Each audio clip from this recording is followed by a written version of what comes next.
Al Kadosh Boker or Masechet Nedarim Daf Pei Daled Amud Aleph 8481 says the Gemara. Rav Nachman asks Rava to Rav Nachman. We were talking about, is the husband considered a bidya or not a bidya? Is the husband a human being or not? Right? That was what we spoke about yesterday. Right? Uba lav bichlal b'riotu. Are you going to tell me that the husband is not considered a bidya? But now we learned in the Mishnah.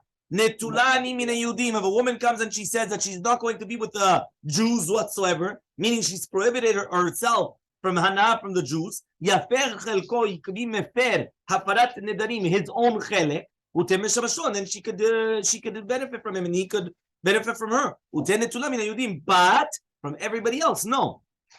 V'ia Marta, now you're going to tell me that the husband is not considered bidiot, nidreinu nefeshen. So then that's considered neder avinu nefesh. And then he could annul it completely. Remember, if it's going to be considered an nidre inui nefesh, he could do a farat nedarim for everything. If it's not an inui nefesh, so then he could only do a farat nedarim for himself when she's with him. Once he gets rid of her, right? He throws her out or whatever it is, right? So then that's it. So then she's going to be prohibited, right? Okay. To everybody. Okay. So Elmaleh comes and he says, "Te'em shaneach, it's different. The muchaminta de al heteira kastra nafsha."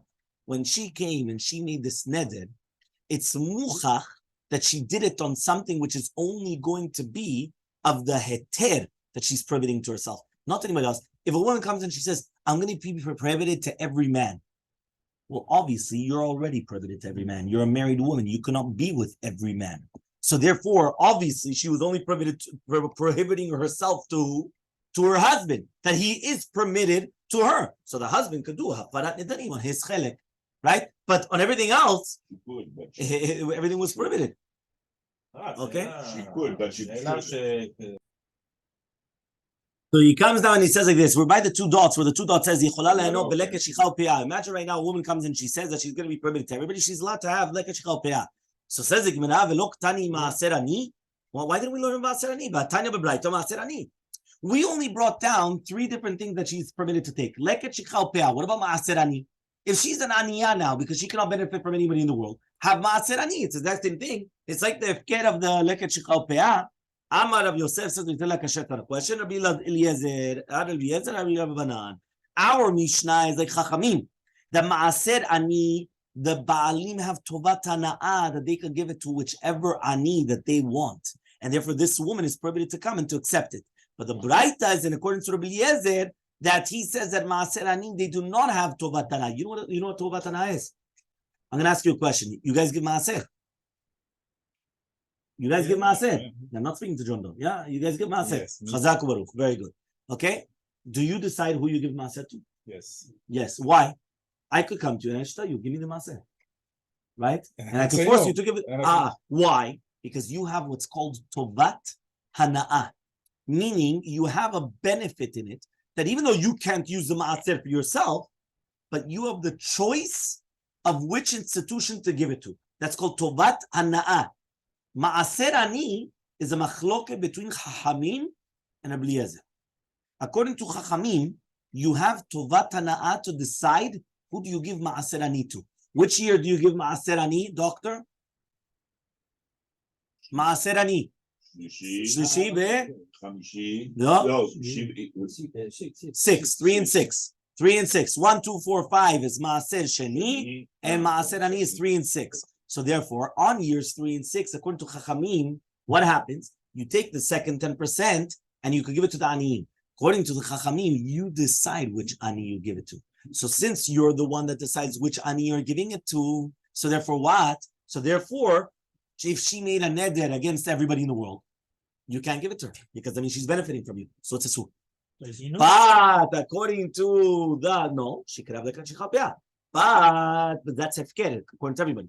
But if according to Rabbi Eliezer that he says that you do not have tovat hana'ah, which means you do not decide which ani you give it to, that basically it goes like to a kupai and that's it. It's like a hefker also, right? So therefore, in such a case, if you do not have tovat hana'ah, so therefore she's allowed to have maaser ani. The Tzanam, as we learned in the Mishnah, Rabbi Eliezer says,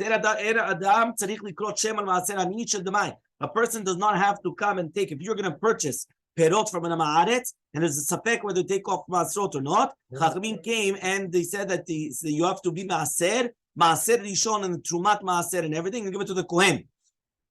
Nevertheless, Maaser Ani, you do not have to do it. You don't even have to call it a name, right? Which means you have to say, Maaser Ani is in this or that. You don't have to do that. Why? But since Maaser Ani, right, even if you did separate it, you don't have to give it to the Aniim, because it's safek, maybe you already did separate it or not. And therefore, this is the Shita of Rabbi Eliezer. Okay? Peidaled Amubet. Chachamim omrim 84b. Chachamim come and they say, Koreshen, you do call it that this Maaser Ani should be in the north or the south of the fruits, but you don't have to separate it. My love, are we not talking about the mandamar according to the mandamar that says Svekot Tovel, right? That basically that the perot that were not separated from Maaser Ani, that they are going to be a safek, right? For example, it's going to be demai, so then it's like tevel, right? It's like untithed produce. He holds that the do Havana, since you have Tovat Hana'ah, according to Chachamim, Sefer, she's not allowed to benefit from it. And according to the man, it's not considered Tevel. You don't have Tovat Hana'ah, and she's allowed to come and benefit from it. Abaye comes and he says, no. Why? According to everybody, what does that mean? The perot, even if it's going to be a safek, they're considered Tevel, and you're not allowed to eat it. That means even according to Rabbi Eliezer, according to everybody. Rabbi Eliezer, Rabbanan, Bakami Palge, but the machlok between Rabbi Eliezer and Rabbanan is Rabbi Eliezer Savar. Rabbi Eliezer says, "Lo nechshedu ha'ma'aretz al ma'aser ani." Amei ha'aretz still give ma'aser ani. That means amei ha'aratzot, even though he's in ha'aretz, he'll give ma'aser ani.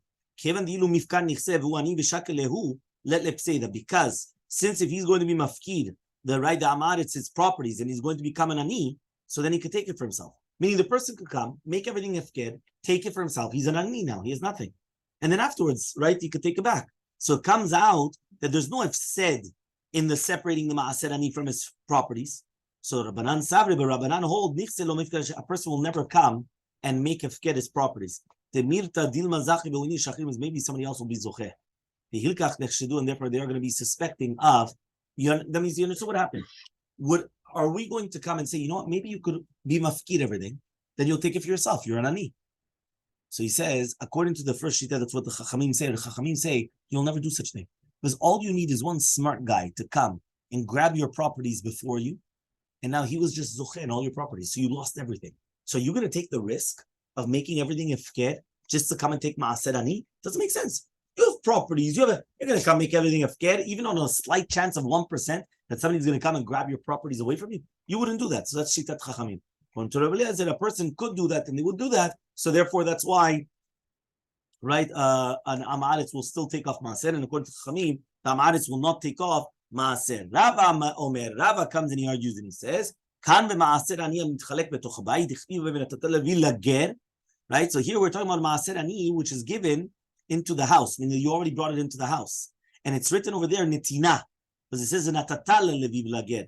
So therefore, there you're not allowed to benefit because there you have to give the maaser ani. But here we're talking about maaser ani, which is in the garden, which is in the granaries. Since it's written there, you just have to leave it over there. You're allowed to benefit from it. You understood? Meaning, if you already bring the produce into your house, now you have a mitzvah of netina of maaser ani. Since you have to give it, she's not allowed to benefit from it. Because she made a neder against all of Klal Yisrael. So therefore, the woman that she made this neder, this wife, she's not allowed to benefit from this guy, because now she's getting it, she's receiving it. In the granaries, you don't have to give it, you have to leave it there. So since in the granaries you leave it there and you don't have to give it, so therefore she's allowed to benefit from it. That's the difference between, right, the granary and in the house. That is the answer of Rava. Okay?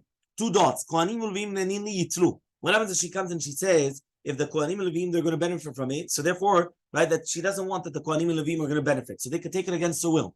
Alma, so you see from here, Tovat Hana'ah and Amamon. You see from here that Tovat Hana'ah is not considered money. Everyone understood?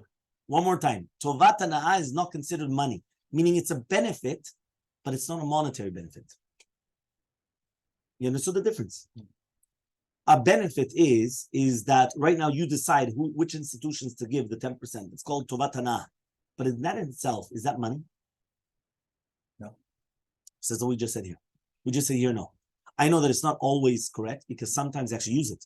I remember a case. There was once a case of a person that told me that the way that he did like a service for someone, right? It doesn't matter what it was, but he did a service. And I remember that the way of payment was that he chose where to give the tzedakah to. And it was an enormous amount. You sound like we're not talking about, pennies, right? But he did a service, it was a certain number of service. And therefore, so technically there, it's like considered money. Because if he's right now coming and he's taking a payment, and this is, so then that is considered money. But here the Gemara is saying, you see from here that it's not considered money, right? That means the zechut of the Baalim to choose which Kohen and which Levi to give the Tumot Masrot to, that's not considered 100% money. Because if you're going to tell me that it's Baalut Mamunit, that it's money, so then it's a suit for the Kohen and Levim to take it.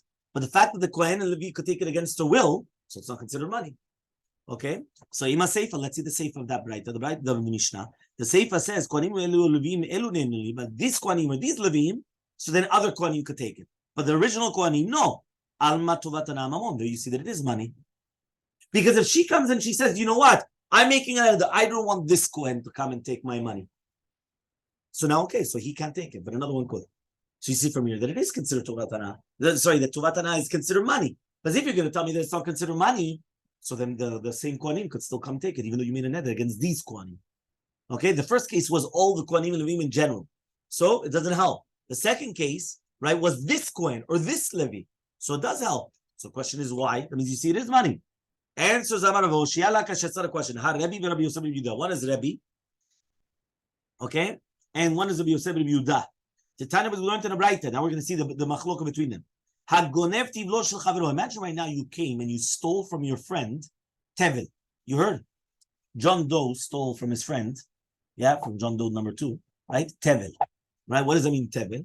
Right? He stole, right, untithed produce. He ate it. He has to pay the amount of the tevel, of the untithed produce. Divrei Rabbi. These are the words of Rabbi. So you see from here that according to Rabbi, right, he's paying him back even the Trumot Masrot that he ate. Because again, if he ate it untithed, that means he didn't take off Trumot Masrot. He has to pay him back the full amount of the money. That's according to Rabbi. Rabbi Yosef, Rabbi Yehuda Omer, Eno Meshalem Dvei Chulin Shebo. Rabbi Yehuda says, no, you only have to pay back the Chulin, not the Trumot Masrot. So says the Gemara, this is not machlok between them. The Rabbi Savar, the Rabbi holds, right, Tovat Hana Mamon, Pehei Amud Aleph on the top, 85A1 on the top, right, that the Rabbi holds that Tovat Hana is considered Mamon, and Rabbi Yosef Rabbi Yehuda holds that it's not considered Mamon. Answers the Gemara, no. According to everybody, it's not considered Mamon. But here there's machlok to do with matanot that were not separated yet. So according to Rabbi, as long as they weren't separated, right, mitoch hatevel, it's not kimosh kimishu, and therefore it's like chulin, right, and it's the money of the baalim, and therefore he has to pay back the entire amount. But according to Rabbi Yosef Rabbi Yehuda, it's considered as if that it was already separated, and therefore you only have to give the money of the chulin, not the money of the trumot or masrot, right, back.